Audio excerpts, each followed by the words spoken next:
ሰላምን ናይጎይታና ኢየሱስ ክርስቶስ መስመን ፈስኩም ይሁን ሳሁም ዘለኹ ከምትልሙ ድሓውኹም ዲያቆናሲ ከንፋር እግዚአብሔር አምላኽ ሎም ድማ እግዚአብሔር አምላኽ ዘዳሎ ቃለ እግዚአብሔር ሒዘና ባኹም መጽያለሁ ቅድምና በቃልና መጣውና ግን እዚ ቪዲዮ እዚ ወይ ድማ እዚ ዩቲዩብ ቻናል እዚ ንኸዓቢ ኩላትና ምንም ጊዜ ሆነ ገንዘብ ጉልበት ኮነ ኃይለ አይለናንሞ ላይክ ሼር ኮሜንት ሰብስክራይብ ገና ነዚ ዩቲዩብ ቻናል እዚ ከናዕብዮ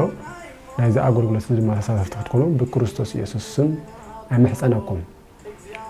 ከም ዝፍለጥ ንኽልተ ቪዲዮ ኃይለ ቃል አምላኽ ዝብል ክርእ ፈቲና ያና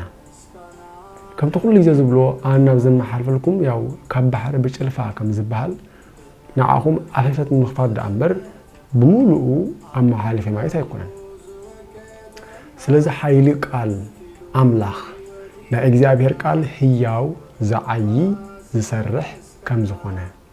زنك أساس كم زخونه قال كا أبجنت كمالس سميعس فريحة تحواكو كم زول عدم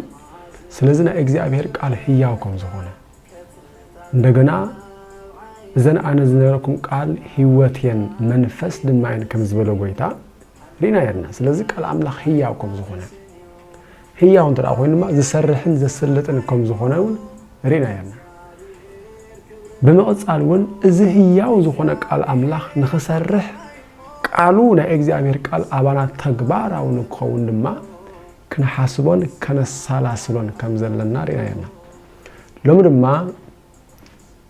قال أملاخ مملا زبلي خري بصاحب لي زلوا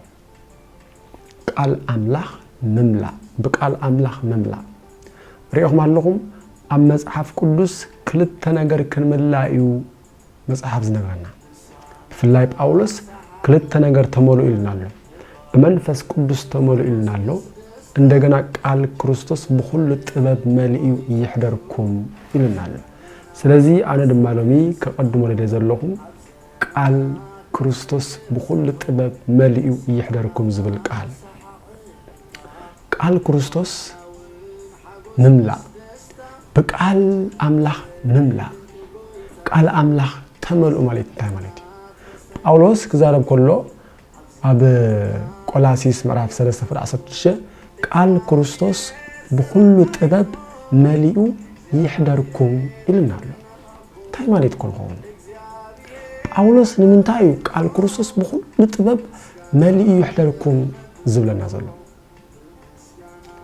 በሁሉ ጥበብ ምምላ ማለትከ እንታይ ማለት በሁሉ ጥበብ መልኡ ይሕደርኩም ክብል ከሎ ጳውሎስ እንታይ ዝብል ዘሎ በሁሉ ይልሪኹም ሪኹም ኣለኹም ቃል አምላኽ ብርሃን ተባሂሉሎ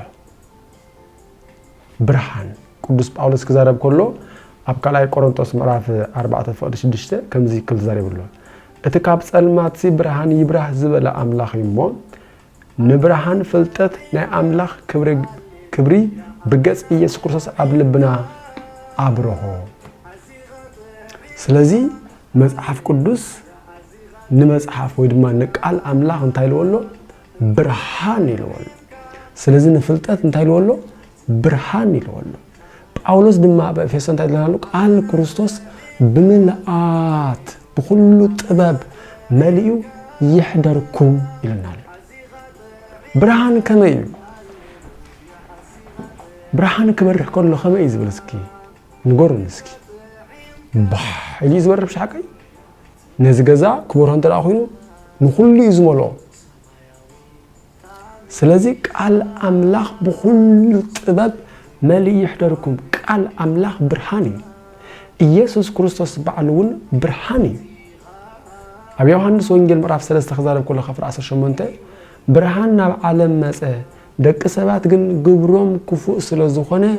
ካብ ብርሃን ሲ ጸላም ፈተው ስለዚ እኩይ ምግባሩ ይጸል ብርሃን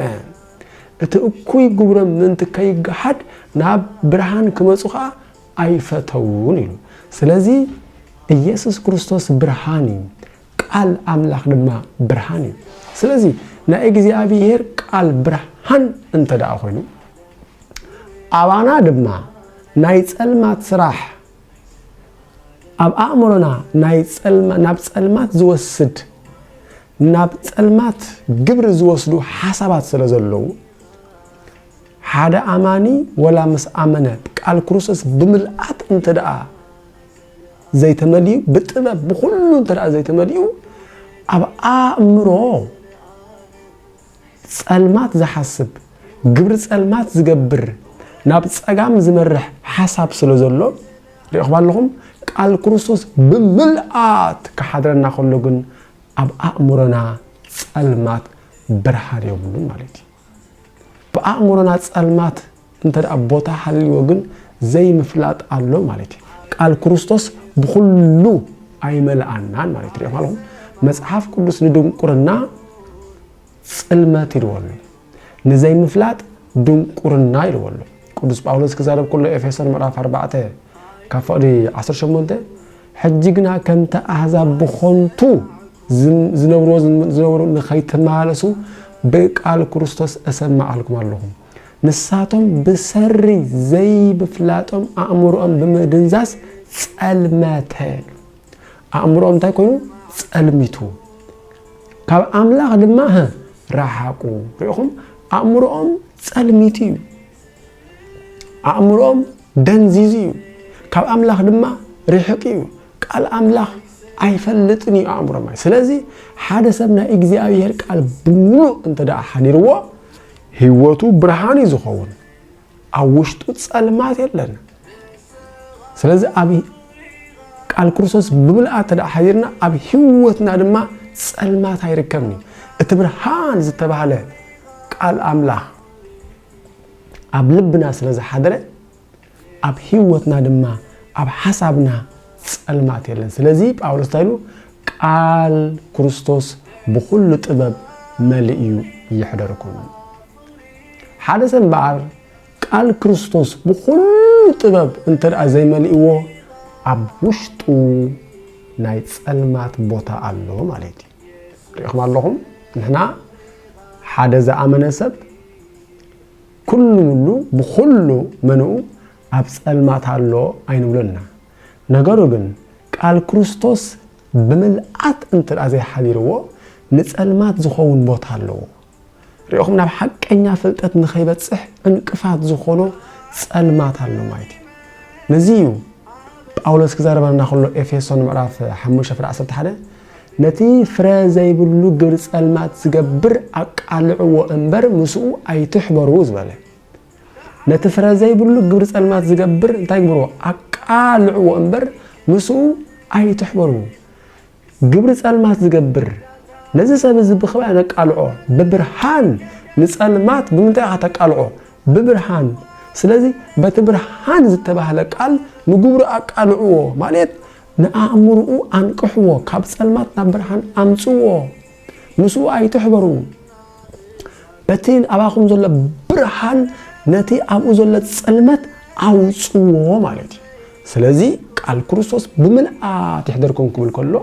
ብደንብ ክርድእና ኣሎ ማለት እዩ ቃሉ እዚ ዘንብቦ ዘለኻ ቃል ተስተውዕሎ ዘለኻ ከም ዝበለ ፊልጶስ ንስሉብ ኢትዮጵያዊ ጎይታ ኢየሱስ ክርስቶስ እውን ነቲ ምሁር ሕጊ ከመይ ኻተንብቦ ከመይ ኻትርድኦ ከም ዝበሎ ንቃል ኣምላኽ ብምልአት ክርድእና ብምልአት ይሕደርኩም ከም ዝበለ ቃል ክርስቶስ ብኩሉ ጥበብ መልእ ይሕደርኩም ከም ዝበለ ብምልአት ክርድአና ይግበአና ስለዚ ቃል ኣምላኽ ብርሃን እዩ ሪእኹም ኣለኹም ያዕቆብ ኣብ መልእኽቱ ያዕቆብ ምዕራፍ 1:17 እንታይ ኣሎ ጽቡቕ ውህበትን ኩሉ ውህበት ካብ ኣምላኽ እዩ ምስ በለ ካብቲ ምልዋጥ ወይስ ምምልላስ ጽላሎት ዘይብሉ ኣቦ ብርሃናት እዩ ዝወርድ ካብቲ ምልዋጥ ወይስ ምምልላስ ጽላሎት ዘይብሉ ኣቦ ብርሃናት እዩ ዝወርድ በጃኻ ተረዳእኒ እንታይ ማለት እዩ እግዚአብሔር ምምልላስ ጽላሎት ዘይብሉ ማለት እንታይ ማለት እዩ ብርሃን ኣብ ዝበረሃሉ ጽላሎት ኣሎ ፀሐይ ኣብ ዝበረሃሉን ጽላሎት ኣሎ ስለዚ ሪኢኹም ኣነ ኣብ ፀሐይ ዘሎ ቦታ ኸይድ ከለኹ ጽላሎት ናተይ እንተስ ብቕድሚተይ እንተስ ብድሕሪተይ ኣሎ ስለዚ ኣብቲ ናተይ ጽላሎት ፀሐይ ኣይዓልብን ማለት እዩ ፀሐይ ኣሎ ግን ኣብቲ ናተይ ጽላሎት ዘለዎ ግን ፀሐይ የብሉ ካብቲ ምልዋጥ ወይስ ምምልላስ ጽላሎት ዘይብሉ ኣቦ ብርሃናት ይዝወርድ እቲ ጽቡቕ ውህበት እቲ ሰናይ ውህበት እግዚአብሔር አምላክ ግን ሪኢኹም ምምልላስ ጽላሎት የብሉን ንሱ ኣቦ ብርሃናት እዩ እግዚአብሔር ምምልላስ ጽላሎት የብሉን ስለዚህ ቃል አምላክ ብምልአት ይሕደርኩም ክብል ከሎ ጳውሎስ ኣብ አእምሮና ጽላሎት ዝበሃል ክህል የብሉን ምምልላስ ጽላሎት ክህል የለን ስለምንታይ ሕጂ እግዚአብሔር አባና በሪሂ እቲ ምምልላስ ዘይብሉ ጽላሎት እቲ ምምልላስ ጽላሎት ዘይብሉ አምላክ አባይን አባኻን በሪሂ እቲ ኣብሉይ ኪዳን ኣብ ዘፍጥረት ብርሃን ይብራህ ዝበለ ብርሃን ይኹን ዝበለ አምላክ ሕጂ አባና ብርሃን ይኹን ኣይኮነን ተራ በሪሂ ባዕሉ ብርሃን ኮይኑ አባና ይዘሎ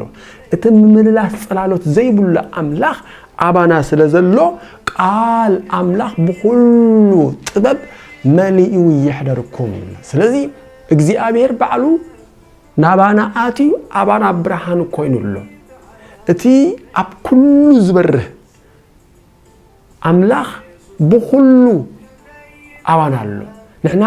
ይተአምሩኑ ከመማሂደሩ ለመንፈስ ቅዱስ አንቱሙ ተባህና ንስኻትኩም ናይ አምላክ ቤት መቅደስ ከም ዝኾንኩም አይትፈልጡን ይኹን ስለዚህ ማር ቃል ክርስቶስ ጳውሎስ ቃል ክርስቶስ ይሕደርኩም ጥራይ ኮን በተራ ቃል ክርስቶስ በሁሉ ጥበብ መሊኡ ይሕደርኩም ዝማሬ ድማ ናይ እግዚአብሔር ቃል አባና ወይ ድማ አባኹም በሁሉ መሊኡ ይሕደር ማለት ስለዚህ ናይ ቃል አምላክ አባና በሁሉ መሊኡ ከሐድር ከሎ አባና ጸልማት ኮነ ጽላሎት የለን ማለት ክብርና አምላክና ይሁን ቃል እግዚአብሔር ወይ ድማ ቃል ክርስቶስ አባና ብምልአት ከሐድር ከሎ አባና ጸልማት ኮነ ጽላሎት የልቦን ስለዚህ ቃል ክርስቶስ ብምልአት ይሕድርኩም ቃል ክርስቶስ ብምልአት ተዳሕድርና ካብ ሓሶት ትምርቲ ክንክልከለና ካብ ምትሕዋስ ክንክልከለና ካብ ናይ ንፋስ ትምርቲ ካብ ናይ ውሕሽ ትምርቲ ድማ ክንክልከልና ማለት እዩ ጸጋ ናይ ጎይታኻ ክበጽሓልና እዩ ስለዚህ ሪኢኹም ቃል ክርስቶስ ብምልአት ይሕደርኩም ስለዚህ አስተውዕል ልብ በለለይ ኣብ ውሽጥና እቲ ብርሃን ዝተባሃለ ክርስቶስ እኳ እንተሃለወ ኣብ ውሽጥና እቲ ብርሃን ዝተባሃለ ክርስቶስ እኳ እንተሃለወ ነገር ግን ኣብ ምልልስና ኣብ ክርስቲያናዊ ምልልስ ኣብ ክርስቲያናዊ ህይወትና ኣብ ምልልስና ጽላሎት ንኸይህሉ ክንጥንቀቅ ኣለና ኣብቲ ጽላሎት ዘለዎ ኣብኡ ብርሃን የለንሞ ኣብቲ ጽላሎት ዘለዎ ኣብኡ ብልሽውና ኣለሞ ስለዚህ ቃል ክርስቶስ በሁሉ ጥበብ መሊኡ ይሕደርኩም ስለዚህ ቃል ክርስቶስ በሁሉ ጥበብ ክንምልእ ኣለና ክብርና አምላክና ይሁን እስከ ሓደ ጥቕሲ ካብ ብሉይ ኪዳን ከንብብ ማቴዎስ ወንጌል ምዕራፍ 12 ከፍቕዲ 43 ርኹስ መንፈስ ካብ ሰብ ምስ ወፀ ዕረፍቲ ክደሊ ኣብ ኣጻምእ ይኽብልል ግና ኣይረክብን ሽዑ ናብቲ ዝወፃሉ ቤተይ ደኣ ክምለስ ይብል እሞ እንተመፀ ድማ ጥራዩን ተኸስቲሩን ተሰሊሙን ይረኽቦ ድሕርዚ ኸይድ እሞ ካብኡ ዝገደደ ሸውዓተ ካልእ መናፍስቲ ሒዙ ይመጽእ ኣትዮም ከዓ ኣብኡ ይሓድሩ ነቲ ሰብ እቲ ካብ ቀዳማዩ ዳሕራይ ዝገደደ ይኸውን ነዚ ክፉእ ወለዶ እዚ ድማ ከምኡ ክኾነ ይብል ሪኢኹም ኣለኹም እዚ ርኹስ መንፈስ ካብቲ ሰብ ወፂኡ ናብ ኣጻሚኡ ክዕርፍ ኢሉ ኸይዱ እዚ ዘምጾ ዘለኹ ምሳሌ እዩ ናባና ዝኣት ርኹስ መንፈስ የለን ሕጂ ናባና ዝመጽእ መንፈስ የለን ኣባና ክብሪ ንስሙ ይኹን ክርስቶስ ይኣባና ዘሎ እቲ ያው ዝኾነ ክርስቶስ እቲ ወዝብ መንፈስ ክርስቶስ ይኣባና ዘሎ ግን ዲያብሎስ ግን በሐሳብ ይዝቃወመና ዲያብሎስ ግን ንዓና በሐሳብ ይዝባኣሰና ቃል ክርስቶስ ኣባና ብምልአት ዳዲሃሉ እዚ ካብቲ ሰብ ምስ ወፀ ምስ ተመለሰ ናብቲ ሰብ እቲ ገዛ ተኸስቲሩን ተሰሊሙን ጸንሑ ይዝብል ናይ ወድ ሰብ ኣእምሮ ይዛረብ ዘሎ እዚ ምሳሌ ይዛረብ ዘሎ ናይ ደቂ ሰባት ኣእምሮ ተሰሊሙን ተኸሲሩን ጥርሑ ምንም ቃል ዘይብሉ ምንም ቃል እግዚአብሔር ዘይብሉ ቃል እግዚአብሔር ዘይብሉ መንፈስ እግዚአብሔር ዘይብሉ ጥርሑን ተዳጸኒሑ ዲያብሎስ ናቱ ሐሳብ ይዘቱ ናቱ ሐሳብ እንተዳአቱ ድማ ቃል ክርስቶስ ብምልአት ካምምላእ ተሪፉ ናይ ዲያብሎስ ሐሳብን ናይ ዲያብሎስ ውዲትን ኣብ ርእስና ይኸውን ስለዚህ እዚ ሰብ እዚ ክርስትና ዘይኮነ ናይ ካል ዕላማ ዝነብር ሰብ ይዝኾን ማለት ስለዚህ ቃል ክርስቶስ ብኩሉ ጥበብ መሊኡ ይሕደርኩም ያማለኩም ዲያብሎስ ኩሉ ግዜ ናብ ደቂ ሰባት ሐሳባት ይዘቱ በመጀመርታ ዮሐንስ ወንጌል ምዕራፍ 13 ክንመለከት ከለና አፍቅድ خلتنا አፍቅድ 27 ፈሎማ ናብ ይሁዳ ንኢየሱስ ክርስቶስ ከተሕዞ ሐሳብ ይትሉ አፍቅድ 27 ድማ በዓሉ ዲያብሎስ ያአትይዎ ስለዚህ ናባኻ ዲያብሎስ ከአተወካ ይብለካ ያለኹን ሐሳቡ ግን ከእትወልካ እዩ ናይ ዲያብሎስ ሐሳብ እንተዳ ኣብ አእምሮኻ ሃሊ ድማ ንክርስቶስ ብዝግባ አይትፈልጦን ኢኻ ናይ ክርስቶስ ቃል ብዝግባ አይትምላእን ኢኻ ናይ ክርስቶስ ፈቃድ ድማ ብዝግባ አይትፈልጥን ኢኻ አእምሮኻ ብናይ ዲያብሎስ ሐሳብ ተጸሚድዩ አእምሮኻ ናይ ዲያብሎስ ድፋዕ ኮይኒዩ ስለዚህ ናይ እግዚአብሔር ቃል ክመጽእ ከሎ እቲ ኣብ አእምሮኻ ዘሎ ንአእምሮኻ ከም ድፋዕ ተጠቂሙ ዘሎ ናይ ዲያብሎስ ሐሳብ ድማ ክመልሶ ይማይ ስለዚህ ቃል ክርስቶስ ብኩሉ ጥበብ መሊኡ ይሕደርኩም ዝብል ቃል ብዝግባእ ክንርድኦ ይግባአና እዩ ስለዚህ ቃል ክርስቶስ ክንምልእ ኣለና መጽሓፍና ከነጽና ኣለና ክርስቲያን ተዳ ኮይና ሰዓብቲ ክርስቶስ ተዳ ኮይና ንክርስቶስ ብዝግባእ ክንፈልጥልና ካብ ሙስሊምነት ክንወጽእ ኣለና رأيكم علىكم كم مسلمين توزينا تخكل زخونة كريستنا نكريستوس بزجبا كنفلتو يجبئنا سلازي قال كريستوس بكل طبب مليء يحضركم لم زي خلنا ጸጋን ሰላምና ይጎይታና ኢየሱስ ክርስቶስ ምስ መንፈስኩም ይሁን ሰላም ግደፍ ግንባሞ ሸር ግበር ላይክ ግበር ሰብስክራይብ ግበር ኮመንት ተጻሐፍ ካሁተን ተላህልካውን ጽቡዩ ማዕዳን ተላህልካውን ጽቡዩ ሪእተን ተላህልካውን ጽቡዩ ጻሐፍ ስኹንኩም ሰላም ኩነላይ